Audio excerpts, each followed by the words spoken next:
Good morning, welcome to NSN news. నేను మీ బాలు శ్రీనేని. తెలంగాణ ఆవిర్భావ దశాబ్ది ఉత్సవాలను అంగరంగ వైభవంగా నిర్వహించేందుకు ప్రభుత్వం ఏర్పాట్లు చేస్తున్నది. ఈ వేడుకల్లో అందరినీ భాగస్వామ్యులు చేయనుంది. అందరినీ కలుపుకొని రాజకీయాలకు అతీతంగా ఆవిర్భావ వేడుకలు నిర్వహించాలని రాష్ట్ర సర్కార్ నిర్ణయించింది. తెలంగాణ కోసం కొట్లాడిన నేతలు, కవులు, కళాకారులు, ఉద్యమకారులు, అమరవీరుల కుటుంబాలను వేడుకలకు ఆహ్వానిస్తున్నది. తెలంగాణ తొలి మలిదశ ఉద్యమకారుల వివరాలను ప్రభుత్వం సేకరిస్తుంది. ఈ బాధ్యతలను ప్రొఫెసర్ కోదండరాం లాంటి నేతలకు అప్పగించింది. ఉద్యమకారులను ఆవిర్భావ వేడుకల్లో భాగస్వాములను చేయడంతో పాటు వాళ్లను సన్మానించాలని సర్కార్ నిర్ణయించింది. అలాగే గ్రామాలు, మండలాలు, జిల్లాల్లో నిర్వహించే వేడుకల్లోనూ ఉద్యమకారులను భాగస్వాములను చేయనుంది. అధికారంలోకి వచ్చిన తర్వాత తొలిసారి నిర్వహిస్తున్న వేడుకలు కావడంతో కాంగ్రెస్ ప్రతిష్టాత్మకంగా తీసుకుంది. ఏ ఒక్కరితోనో తెలంగాణ ఏర్పాటు కాలేదని, అందరూ పోరాడితేనే రాష్ట్రం వచ్చిందనే విషయాన్ని తెలియజెప్పేందుకు ఆవిర్భావ వేడుకలను ప్రభుత్వం వేదికగా చేసుకుంది. పార్టీలకు అతీతంగా రాజకీయ, ప్రజా సంఘాల నేతలు, ఉపాధ్యాయులు, ఉద్యోగులు, కార్మికులు, జర్నలిస్టులు, రైతులు, కవులు, కళాకారులు, స్టూడెంట్లు, ఇలా అన్ని వర్గాలు తెలంగాణ ఉద్యమంలో పాలు పంచుకున్నాయి. ఆయా వర్గాల ప్రతినిధులందరికీ ఉత్సవాల్లో భాగస్వామ్యం కనిపించేలా ప్రభుత్వం చర్యలు తీసుకుంటుంది.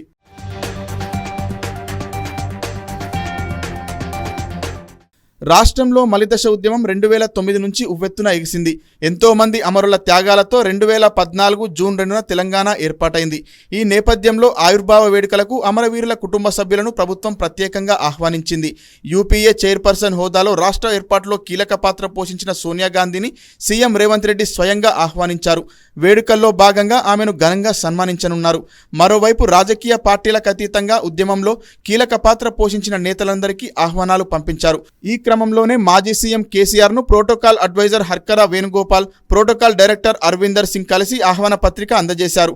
అంతేకాకుండా కేసీఆర్ కు సీఎం రేవంత్ ప్రత్యేకంగా ఆహ్వాన లేఖను కూడా పంపించారు.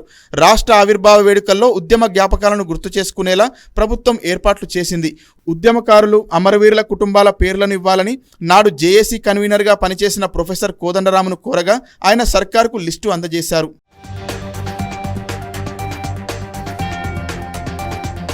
తెలంగాణ ఆవిర్భావ వేడుకలకు పరేడ్ గ్రౌండ్ ముస్తాబవుతుంది. అక్కడ జరుగుతున్న ఏర్పాట్లను సీఎస్ శాంతికుమారి, డీజీపీ రవిగుప్తా పరిశీలించారు. సెక్యూరిటీపై అధికారులతో చర్చించారు. ఈ సందర్భంగా సీఎస్ శాంతికుమారి మాట్లాడుతూ తెలంగాణ ఏర్పడి 10 ఏళ్లు పూర్తవుతున్న సందర్భంగా దశాబ్ది వేడుకలను ఘనంగా నిర్వహించేందుకు ప్రభుత్వం ఏర్పాట్లు చేస్తుందని చెప్పారు. రాష్ట్ర సంస్కృతి సాంప్రదాయాలు ప్రతిబింబించే విధంగా పెద్ద ఎత్తున సాంస్కృతిక కార్యక్రమాలు నిర్వహిస్తామని తెలిపారు. తెలంగాణ సాధనలో కీలక పాత్ర పోషించిన ఉద్యమకారులను సన్మానిస్తామని పేర్కొన్నారు.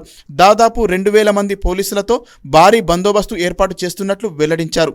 కాగా రిహార్సల్స్లో భాగంగా పోలీసులు నిర్వహించిన కవాతును CS, DGP వీక్షించారు.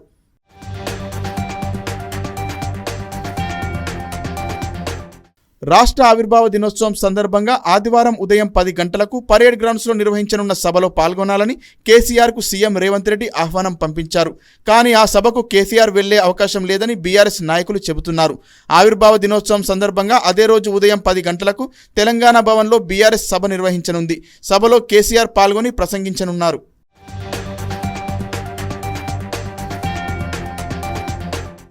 Evening tank bund మీద చాలా గాలా ఈవెంట్ జరుగుతుంది. దానికి పెద్ద ఎత్తున, అంటే కనీవిని ఎరుగని విధంగా పెద్ద ఎత్తున ప్రోగ్రామ్స్ చేయడం జరిగింది.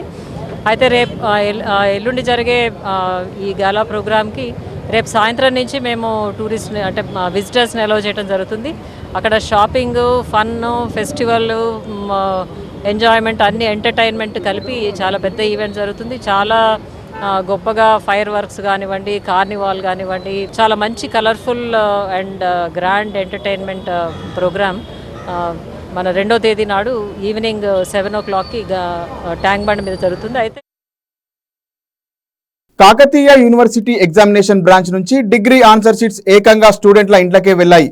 ఎగ్జామినేషన్ బ్రాంచ్లో రోజు కూలీగా పనిచేస్తున్న 3 ఈ భాగోతానికి తెరలేపారు. ఈ విషయం ఆలస్యంగా బయటపడగా ఎగ్జామినేషన్ బ్రాంచ్ అధికారుల ఫిర్యాదు మేరకు కేయూ పోలీసులు కేసు నమోదు చేసి దర్యాప్తు జరుపుతున్నారు. కాకతీయ వర్సిటీలోని ఎగ్జామినేషన్ బ్రాంచ్లో చింతగుట్టకు చెందిన ఎం సునీల్, పెగడపల్లికి చెందిన జి రాణా ప్రతాప్, గుండ్ల సింగారానికి చెందిన ఎన్ శ్రీధర్ దినసరి కూలీలు అటెండర్లుగా పనిచేస్తున్నారు. 5 ఏళ్ల నుంచి ఎగ్జామినేషన్ బ్రాంచ్లోనే పనిచేస్తున్నారు. బయట తమకు తెలిసిన స్టూడెంట్స్లు ఇతర విద్యార్థుల ద్వారా డిగ్రీ విద్యార్థులను పాస్ చేయించేందుకు డబ్బులు వసూలు చేయడం మొదలుపెట్టారు. ఇందులో భాగంగా పరీక్షలు పూర్తయిన తర్వాత ఆన్సర్ షీట్లన్నీ బండిల్స్లో కేయూ ఎగ్జామినేషన్ బ్రాంచ్కు చేరితే అక్కడి నుంచి ఆన్సర్ షీట్లను బయటకు తీసుకొచ్చి స్టూడెంట్లకు చేరవేసేవారు. వారు మళ్లీ ఆన్సర్లు రాసి ఇస్తే యథాస్థానానికి చేర్చేవారు. ఇటీవల degree 2nd, 4th, 6th semester exams జరగగా మే 23న ఎగ్జామినేషన్ బ్రాంచ్ నుంచి కొన్ని ఆన్సర్ షీట్లు బయటకు తీసుకెళ్లి స్టూడెంట్లకు అందజేశారు. ఆ మర్నాడు వారిని తిరిగి సంబంధిత బండిల్స్లో పెట్టారు. ఇదిలా ఉంటే మే 30న examination additional controller doctor M Tirumaladevi బ్రాంచ్లోని సీసీ కెమెరాలు పరిశీలిస్తుండగా అసలు విషయం బయటపడింది. సునీల్, రాణా ప్రతాప్, శ్రీధర్ ఆన్సర్ షీట్లను రూమ్లో నుంచి బయటకు తీసుకెళ్లినట్లు గుర్తించారు.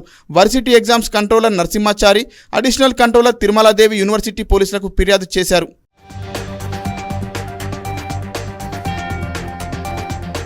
పోలీసుల దర్యాప్తులో నిందితులు 50 పేపర్ల వరకు బయటకు తీసుకెళ్లి తిరిగి తీసుకొచ్చినట్లు ప్రాథమికంగా గుర్తించినట్లు సమాచారం.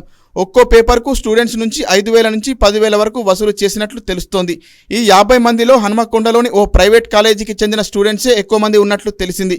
నిందితులు 5 ఏళ్ల నుంచి పనిచేస్తుండగా ఎంతమందికి ఆన్సర్ షీట్లు చేరవేశారో అన్న కోణంలో దర్యాప్తు కొనసాగుతుందని కేయూ ఎస్ఐ రాజ్ కుమార్ తెలిపారు.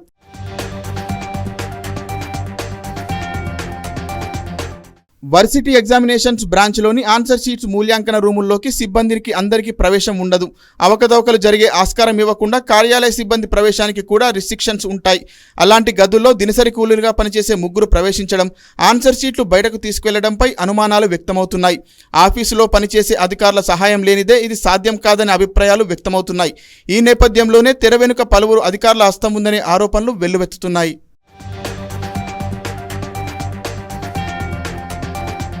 లోక్సభ ఎన్నికల్లో భాగంగా చిట్ట చివరి 7వ ఫేజ్ పోలింగ్ శనివారం ప్రారంభమైంది. 8 రాష్ట్రాలు, ఒక కేంద్రపాలిత ప్రాంతంలోని 57 స్థానాలకు పోలింగ్ నిర్వహిస్తున్నారు. అదేవిధంగా ఒడిశాలో 42 అసెంబ్లీ స్థానాలకు కూడా ఎన్నికలు జరుగుతున్నాయి. ప్రధానమంత్రి నరేంద్ర మోదీ, కంగనా రనౌత్, మనీష్ తివారీ, అభిషేక్ బెనర్జీ, విక్రమాదిత్య సింగ్తో పాటు పలువురు కీలక నేతలు లోక్సభ ఎన్నికల బరిలో ఉన్నారు. చివరి దశ ఎన్నికల్లో భాగంగా పంజాబ్లో 13, యూపీలో 13, వెస్ట్ బెంగాల్లో 9, బీహార్లో 8, ఒడిశాలో 6, హిమాచల్ ప్రదేశ్లో 4, జార్ఖండ్లో 3, చండీగఢ్లో 1 లోక్సభ సెగ్మెంట్కు మొత్తం ఎన్నికలు నిర్వహిస్తున్నారు. మొత్తం 904 మంది అభ్యర్థులు బరిలో ఉన్నారు. వీరిలో 95 మంది మహిళా క్యాండిడేట్లు. మొత్తం 10.06 కోట్ల మంది ఓటర్లు తమ ఓటు హక్కు వినియోగించుకోనున్నారు. 1.09 లక్షల పోలింగ్ స్టేషన్లను ఈసీ ఏర్పాటు చేసింది. 10.09 లక్షల మంది అధికారులు ఎన్నికల విధుల్లో ఉన్నారు. ఎలాంటి హింసకు తానివ్వకుండా గట్టి పోలీస్ బందోబస్తు మధ్య ఎన్నికలు నిర్వహించేందుకు ఏర్పాట్లు చేసినట్లు ఈసీ తెలిపింది. ఇప్పటి వరకు మొత్తం 6 పేజీలలో 28 రాష్ట్రాలు, కేంద్రపాలిత ప్రాంతాల్లోని 486 సీట్లకు పోలింగ్ కంప్లీట్ అయింది.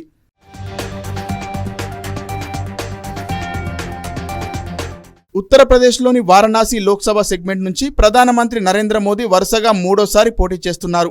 ఇక కాంగ్రెస్, సమాజ్వాదీ పార్టీ ఉమ్మడి అభ్యర్థిగా అజయ్ రాయ్ బరిలో ఉన్నారు. 1990 కాలం నుంచి వారణాసి బీజేపీకి కంచుకోటగా ఉంది. అయోధ్యలో నిర్మించిన రామమందిర అంశమే ఎజెండాగా బీజేపీ నేతలు ఇక్కడ ప్రచారం చేశారు.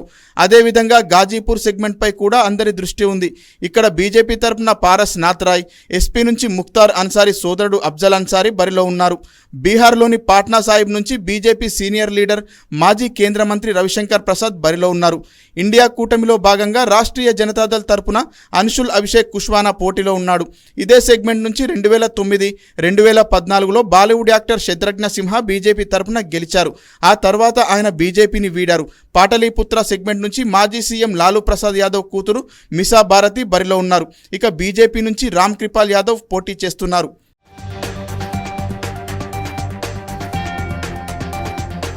పోలింగ్ పూర్తయిన తర్వాత సాయంత్రం 6 నుంచి ఎగ్జిట్ పోల్ ఫలితాలు వెలువడనున్నాయి. దేశవ్యాప్తంగా అన్ని పార్టీలతో పాటు ప్రజలు కూడా ఈ ఎగ్జిట్ పోల్ ఫలితాల కోసం ఆసక్తిగా ఎదురు చూస్తున్నారు. పలు రీజనల్, నేషనల్ లెవెల్ న్యూస్ ఛానల్స్తో పాటు ఇండిపెండెంట్ సర్వే సంస్థలు ఎగ్జిట్ పోల్ ఫలితాలు వెల్లడించనున్నాయి. ఎన్నికల షెడ్యూల్ రిలీజ్ అయిన మార్చి 16 నుంచి మే 30 వరకు దేశవ్యాప్తంగా జరిపిన ఐటీ సోదాల్లో 1100 కోట్లను సీజ్ చేసినట్లు ఐటీ శాఖ వెల్లడించింది. భారీ మొత్తంలో బంగారాన్ని కూడా స్వాధీనం చేసుకున్నట్లు పేర్కొంది. 2019 లోక్సభ లోక్సభ ఎన్నికల్లో 390 కోట్ల నగదును ఐటీ శాఖ సీజ్ చేసింది. 2019 ఎన్నికలతో పోల్చితే 2024 ఎలక్షన్లో సీజ్ చేసిన నగదు విలువ దాదాపు 182% అధికమని వెల్లడించింది.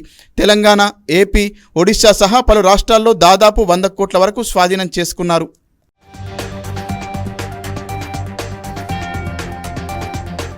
పలు రాష్ట్రాల్లో హీట్ వేవ్స్, ఎండ తీవ్రత ఎక్కువగా ఉండటంతో ఓటర్ల కోసం పోలింగ్ కేంద్రాల్లో అన్ని ఏర్పాట్లు చేసినట్లు ఈసీ తెలిపింది. కూలర్లు, ఫ్యాన్లు, తాగినీటి సౌలత్తో పాటు వృద్ధుల కోసం వీల్చైర్లు, షామియానాలు, వెయిటింగ్ రూమ్స్ ఏర్పాటు చేశామని చెప్పింది. 6 ఫేజ్ల ఎన్నికల్లో ఎండను లెక్క చేయకుండా భారీ సంఖ్యలో ఓటర్లు తమ ఓటు హక్కు వినియోగించుకున్నారని ఈసీ పేర్కొంది. 5-6 దశల ఎలక్షన్లలో మహిళలే ఎక్కువ మంది ఓటేశారని తెలిపింది. ప్రతి ఒక్కరూ తమ ఓటు హక్కు వినియోగించుకోవాలని కోరింది. కాగా 2019లో ఈ 57 సీట్లకు జరిగిన ఎన్నికల్లో బీజేపీ 25 స్థానాలను కైవసం చేసుకుంది. కాంగ్రెస్ 8, టీఎంసీ 9, బీజేడీ 4, జేడీయూ 3 సహా ఇతర చిన్న పార్టీలు మిగతా సీట్లు గెలుచుకున్నాయి.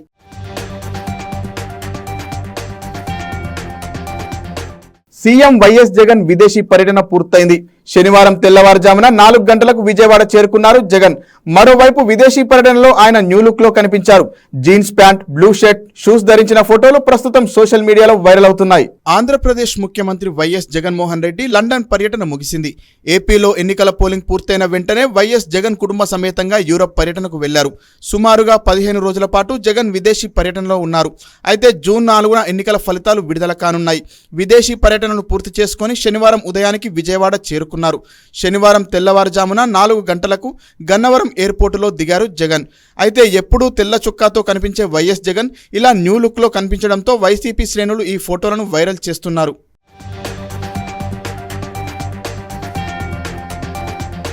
గొర్రెల పంపిణీ అక్రమాల కేసులో మరో 2 ఏసీబీ అధికారులు అరెస్టు చేశారు. పశుసంవర్ధక శాఖ మాజీ సీఈ రామచందర్, మాజీ ఓఎస్డీ కళ్యాణ్ ను అరెస్టు చేశారు. 2.10 కోట్ల విలువైన ప్రభుత్వ నిధులను దుర్వినియోగం చేసినట్లు గుర్తించారు. ఈ నేపథ్యంలో వీరిని అరెస్టు చేశారు. గొర్రెల పంపిణీ అక్రమాల కేసులో పశుసంవర్ధక శాఖ మాజీ సీఈ రామచందర్, మాజీ ఓఎస్డీ కళ్యాణ్ ను ఏసీబీ అధికారులు అరెస్టు చేశారు. వీరిద్దరు కూడా ప్రైవేట్ వ్యక్తులతో కలిసి అక్రమంగా లబ్ధి పొంది ప్రభుత్వ ఖజానాకు నష్టం కలిగించారు. 2.1 కోట్ల విలువైన ప్రభుత్వ నిధులను దుర్వినియోగం చేశారని ఏసీబీ గుర్తించింది. దీంతో వారందరినీ అరెస్టు చేసింది. అనంతరం నాంపల్లి కోర్టులో హాజరుపరచగా న్యాయమూర్తి వారికి 2 వారాల రిమాండ్ విధించినట్లు తెలుస్తోంది. ఈ కేసులో ఇప్పటికే పలువురిని అరెస్టు చేసిన విషయం తెలిసిందే. కాగా గొర్రెల పంపిణీ స్కామ్ కేసు రాష్ట్రంలో సంచలనం సృష్టించిన విషయం తెలిసిందే. గతంలో కూడా ఈ కేసుకు సంబంధించి పలువురిని ఏసీబీ అరెస్టు చేసింది.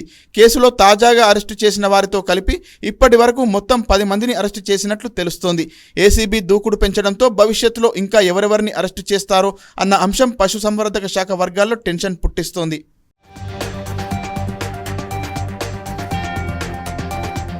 దేశంలో మునుపెన్నడూ లేని విధంగా నగరాల్లో ఉష్ణోగ్రతలు ఈసారి భారీగా నమోదవుతున్నాయి. ఢిల్లీలో దాదాపు 50 డిగ్రీల సెల్సియస్ ఉష్ణోగ్రత నమోదైంది. బెంగళూరు, చెన్నై నగరాల్లో ఉష్ణోగ్రతలు గతంలో ఎన్నడూ లేని విధంగా పెరిగాయి. నగరాల్లో అధిక ఉష్ణోగ్రతలు నమోదవడానికి అర్బన్ హీట్ ఐలాండ్ ఎఫెక్ట్ కారణమని వాతావరణ నిపుణులు చెబుతున్నారు. గ్రామీణ ప్రాంతాల్లోని ఉష్ణోగ్రత కన్నా నగరంలో అధిక ఉష్ణోగ్రత నమోదవటాన్ని అర్బన్ హీట్ ఐలాండ్ ఎఫెక్ట్ అని పిలుస్తారు. గ్రామీణ ప్రాంతాల్లోని సహజ భూ ఉపరితలంలో పోలిస్తే నగరాల్లో భవనాలు, ఇతర మౌలిక సదుపాయాలు ఉష్ణోగ్రతను ఎక్కువగా గ్రహించడం వల్ల ఇది ఏర్పడుతుంది. పైగా నగరాల్లో ఏసీల వినియోగం ఎక్కువ. ఏసీల నుంచి వచ్చే వేడి కూడా అర్బన్ హీట్ ఐలాండ్ ఎఫెక్ట్కు కారణమవుతుంది. మన దేశంలో ఉష్ణోగ్రతలు ఎక్కువగా నమోదవడానికి ఎల్నినో కూడా ప్రధాన కారణం. పసిఫిక్ సముద్రంలో ఉష్ణోగ్రతలు పెరగడాన్ని ఎల్నినో అంటారు. ఎల్నినో బలహీనం కాగానే లానినా ప్రభావం మొదలవుతుంది. పసిఫిక్ సముద్రంలో వాతావరణం చల్లబడటాన్ని లానినా అంటారు. లానినా వల్ల ఉష్ణోగ్రతలు తగ్గడంతో పాటు వర్షపాతం కూడా బాగుంటుంది. ప్రస్తుత ఎల్నినో 2023లో ప్రారంభమైంది. దీని ప్రభావం ఈ ఏడాది జూన్లో ముగుస్తుందని, తర్వాత లానినా ప్రారంభమవుతుందని వాతావరణ శాఖ చెబుతుంది.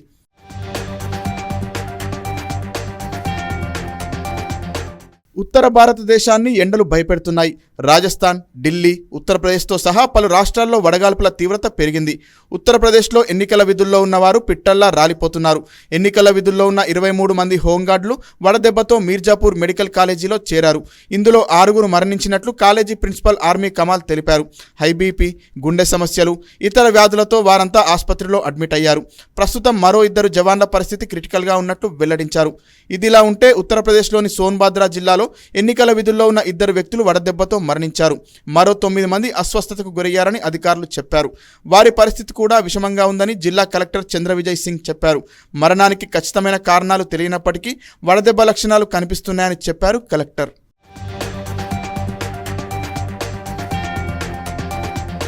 దేశ ఆర్థిక వ్యవస్థకు సంబంధించిన కీలకమైన జీడీపీ గణాంకాలు విడుదలయ్యాయి. 2023-24 మార్చితో ముగిసిన మూడో త్రైమాసికంలో అంచనాలకు మించి 7.8% జీడీపీ వృద్ధి నమోదైంది. పూర్తి ఆర్థిక సంవత్సరానికి వృద్ధి 8.2% నమోదైంది. దేశ ఆర్థిక వ్యవస్థకు సంబంధించిన ముఖ్యమైన అంశాలను కేంద్ర గణాంక కార్యాలయం వెల్లడించింది. డిసెంబర్తో ముగిసిన త్రైమాసికం 8.6%తో పోలిస్తే ఇది కాస్త తక్కువే. 2022-23 ఆర్థిక సంవత్సరంలో జనవరి మార్చి త్రైమాసికంలో దేశ జీడీపీ 6.02%గా నమోదైంది. పూర్తి ఆర్థిక సంవత్సరానికి జీడీపీ 7% వృద్ధి సాధించి 2023-24 ఆర్థిక సంవత్సరానికి రెండోసారి ఎన్ఎస్ఓ వెలువరించిన అంచనాల్లో 7.7% వృద్ధి నమోదు కావచ్చని కేంద్ర గణాంక కార్యాలయం పేర్కొంది. అయితే అంతకు మించి జీడీపీ వృద్ధి నమోదు కావడం గమనార్హం. ఈ సంవత్సరం తొలి 3 నెలల్లో పొరుగు దేశమైన చైనా 5.3% వృద్ధి రేటును నమోదు చేసిన విషయం తెలిసిందే. దేశానికి సంబంధించిన సంవత్సర ఆదాయం కన్నా వ్యయం ఎక్కువగా ఉంటే దాన్ని ద్రవ్యలోటు అంటారు. 2023-24 ఆర్థిక సంవత్సరంలో ద్రవ్యలోటు జీడీపీలో 5.63%గా నమోదైంది. అయితే వాస్తవానికి బడ్జెట్లో 5.8%గా నమోదు కావచ్చని అంచనా వేశారు. వాస్తవ రూపంలో చూసినప్పుడు మాత్రం ఆదాయం వ్యయం మధ్య వ్యత్యాసం 16.53 లక్షల కోట్లని అధికారిక గణాంకాలు చెబుతున్నాయి.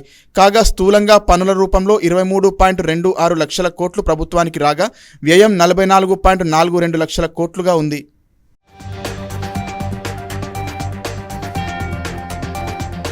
సార్వత్రిక ఎన్నికల్లో ఈసారి ఆదాయ పన్ను శాఖ అధికారులు రికార్డు స్థాయిలో డబ్బు, బంగారం, మద్యం, డ్రగ్స్ ను జప్తు చేశారు. ఎన్నికల నియమావళి అమల్లోకి వచ్చిన మార్చి 16 నుంచి మే 30 లోపు జప్తు చేసిన మొత్తం విలువ ఏకంగా 1100 కోట్లు ఉంటుందని అంచనా వేశారు. 2019 లోక్సభ ఎన్నికల వేళ 390 కోట్ల విలువ చేసే బంగారం, డబ్బును సీజ్ చేయగా ప్రస్తుతం అంతకు 182% ఎక్కువని ఐటీ శాఖ ప్రకటించింది. ఇదంతా ఓటర్లను ప్రభావితం చేయగల లెక్కల్లో చూపని సొమ్ముగా పేర్కొంది. అత్యధిక జప్తులు ఢిల్లీ, కర్ణాటకల నుంచే జరిగాయని, ఒక్కో రాష్ట్రంలో 200 కోట్లకు పైగా విలువైన నగదు, ఆభరణాలను స్వాధీనం చేసుకున్నట్లు సమాచారం. ఆ తర్వాత తమిళనాడులో 150 కోట్లకు పైగా, ఆంధ్రప్రదేశ్, తెలంగాణ, ఒడిశాలో 100 కోట్లకు పైగా విలువైన ఆస్తులను జప్తు చేశారు.